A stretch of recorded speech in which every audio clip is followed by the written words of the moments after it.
Alhamdulillahi Rabbil Alamin. Wassalatu wassalamu ala sayyidil mursalin Nabiyyina Muhammadin wa ala alihi washabihi ajmain. Amma ba'd. Hordoftoota hawayamtoota amantii muslimtoota daawwattoota keessummoota xiqqaa guddaa jennee halliiraa dubartoota afeerraa teenya kabajuu akka daagalata nuuraan tammaleen deebinaa callaa amata malatti aansinee nashidaa dhiyaata salamtaan eegalaa assalaamu alaykum deebisaa salamtaa salamtaan eegalaa assalaamu alaykum deebisaa salamtaa alhamdulillahi rabbi baasina eebbaalummaa daandiinitti mana jirabbii wallaalee samada mana tokkumaa dambaalee dheebuu sabana yaa islaama keenya hotta holtana jirabbii bitaanii mirga qabana islaamni hundiinuu wajjisa sana bufuudin islaamaa qabde buqisna islaamni hundiinuu wajjisa sona nuti dubartoonni amma holkane jirabbii baraachuuf mudhii hidhanne akka hadiyyaadha ta'uu qophoyne kan nama taasisuu rabbi arganne seenaa hadiyyaadha beekamuu bara xiqqaa guddaa keenyaan dhumde ol jira aadaa yahudaadha gabbaaf lefirraa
ganatule silala obaleyan diradawa togogoru safwalilla waljalata aliyalla waljalata walintura jirun dini tajalada bunti haisan harabula kagahenya nakuli kaitan Hussein Abdallah Imam hanya ubri deresi ya Rabbi hanya ubri deresi ya Rabbi hanya.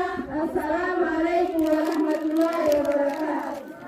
Assalamualaikum warahmatullahi wabarakatuh. Allahu Akbar. Allahu Akbar. Allahu Akbar. Allahu Akbar.